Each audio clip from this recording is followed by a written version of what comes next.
Bonjour à tous, soyez les bienvenus sur 42 TV. On vous amène avec Thierry aujourd'hui de nouveau au marché de Noël à Saint-Étienne. On est à quelques jours de Noël et on vous a demandé quel était pour vous le repas de Noël l'idéal. Réponse tout de suite. Eh ben, foie gras, petit toast, poisson, saumon et gratin dauphinois, bûche. Ça va être le repas que vous allez faire. Oui, c'est ça. Oui. C'est le repas en famille, avec des amis aussi peut-être, avec un bon menu, Alors c'est quoi le menu? pas trop copieux. Un bon menu. Alors moi je suis pas trop dinde, je serais plutôt fruits de mer, mimosa, un bon petit dessert, du bon fromage, du chocolat aussi à côté. Et le tout arrosé avec un bon vin. Alors moi j'aime pas beaucoup le vin, mais pour les invités oui, il en faut. C'est compliqué, il y a plein de choses. Du moment qu'on est ensemble, j'ai pas de repas particulier, je sais pas moi. Mon mari, c'est des boudins blancs. Voilà. Pour lui, c'est des boudins blancs. Boudins blancs avec une petite cassolette de pommes de terre, voilà, basique, pas trop de... Et puis la traditionnelle bûche de Noël. Alors, traditionnelle bûche de Noël, en général, il y a la marron, crème de marron et vanille. Vanille chocolat, en général. Après, non, on n'a pas de repas particulier, quoi. Cette année, on va pas faire de... On aura quelques fruits de mer et un plat principal. Nous, on est italien, donc ce sera des lasagnes cette année pour toute la famille. Voilà. Et puis la bûche de Noël. Et la bûche de Noël, oui. Une bûche de Noël glacée, chocolat, 3 chocolats et ça ira très bien. Avec beaucoup de saumon, de crevettes, des escargots, du foie gras, les pommes dauphines, tout. La bûche. La bûche aussi, la base. Et le rôti. Et le rôti est entouré par la famille, en famille. Ah bah oui, bien sûr, avec la famille. Et les amis aussi, ça peut être pas mal. Le repas idéal, c'est celui de se faire plaisir, on se lâche. Faut se lâcher. C'est pas le jour des restrictions. On se fait, voilà, on mange tout, on boit tout et on en profite à 100%. Et on met quoi dans le menu? Dans le menu, classiquement, c'est la dinde. Ouais, c'est ça. Ouais. Au moins la dinde. Hein, et une bûche en dessert, voilà. Voilà, c'est la question. Donc, vous êtes gourmand, alors vous, c'est la bûche. Alors, glacée, pâtissière, 3 chocolats, c'est quoi?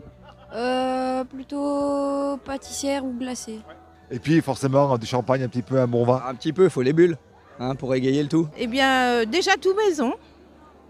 Donc, terrine de chevreuil, terrine de foie gras, terrine aux 2 saumons. Ensuite, nous allons avoir des gambas crues, poêlées, avec un lit de plein de choses en fait. On a du chou-fleur qu'on râpe avec des petits morceaux de raisin associés, enfin plein de choses. Et dessous, donc, on mettra ce petit lit. Voilà. C'est dans tous les cas des plats qui sont très recherchés. Pour ce jour-là, on se surpasse. Exactement. Et puis, c'est surtout qu'on aime faire plaisir. Hein. On aime faire plaisir à notre famille. Et voilà. Pour moi, c'est le plaisir de faire partager. Voilà. Voilà. Et un dessert. En dessert, c'est une bûche qui viendra de Saint-Étienne. Mon fils habite Saint-Priest.